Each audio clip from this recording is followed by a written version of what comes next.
a woman, a child, and a dragon. At first glance, this might sound like the ingredients for a frightening fairy tale.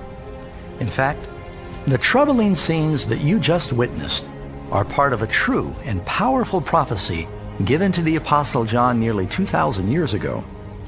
What does this prophecy found in Revelation 12 tell us? Does it point to some event that happened thousands of years ago? Or does it describe things that are going to take place in the near future? And who do the woman, the dragon, and the child represent? Join us now as we journey deep into a world that few have ever seen, but all are a part of.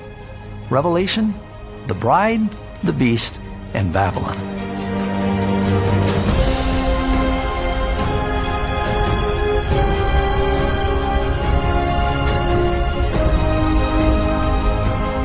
In the last book of the Bible, Revelation, the Apostle John was shown a vision of a great struggle between good and evil, a prophecy of a battle that has been raging behind the scenes since the dawn of time. The secrets behind this prophecy have been shrouded in mystery for centuries, until now. From the kingdoms and the rulers that have fallen around the world, to the men and women that stood up to fight for what they believed in, this is the story of Christianity, the search for truth, and the foundation for the faith of billions. Now a great sign appeared in heaven, a woman clothed with the sun, with the moon under her feet, and on her head a garland of 12 stars. Then, being with child, she cried out in labor and in pain to give birth. And the dragon stood before the woman who was ready to give birth, to devour her child as soon as it was born. Many Bible scholars and historians have studied this prophecy over the years and agree that the prophecy of Revelation 12 points to an event known as the Massacre of the Innocents, which occurred in first century Judea. In the decades leading up to the birth of Christ, the Roman Empire had conquered the whole Mediterranean world, including Judea. And at various points in that history, they had different people ruling over it. 20 years before Jesus was born, you have King Herod, a client king for Rome. We have documents about him outside the Bible that tell us that he was very cruel. He was capable of killing his own sons. He was ruthless, and you wouldn't want to get on his bad side.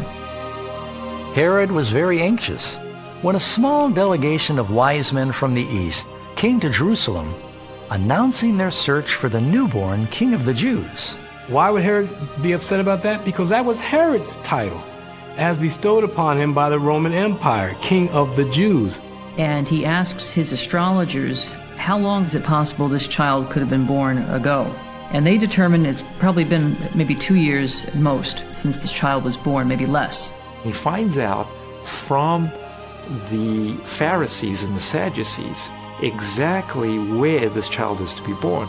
And he finds out it's Bethlehem. And he worried about losing his throne.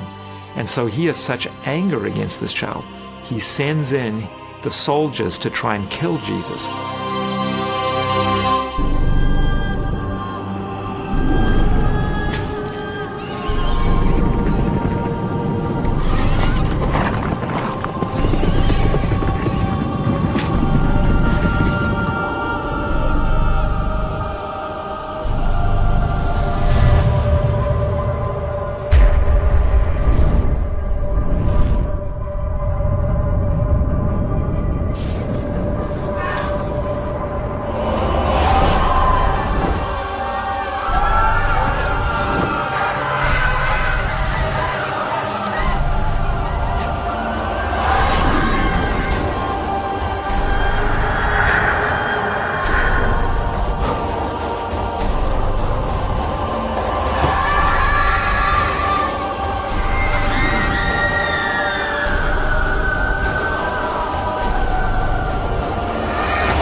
The Bible tells us this barbaric act was inspired by more than just the tyrannical jealousy of an old king.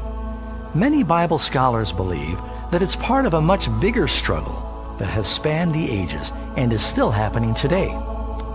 To uncover the secrets of this prophecy, we're going to first need to identify the main characters: the woman, the child, and the dragon.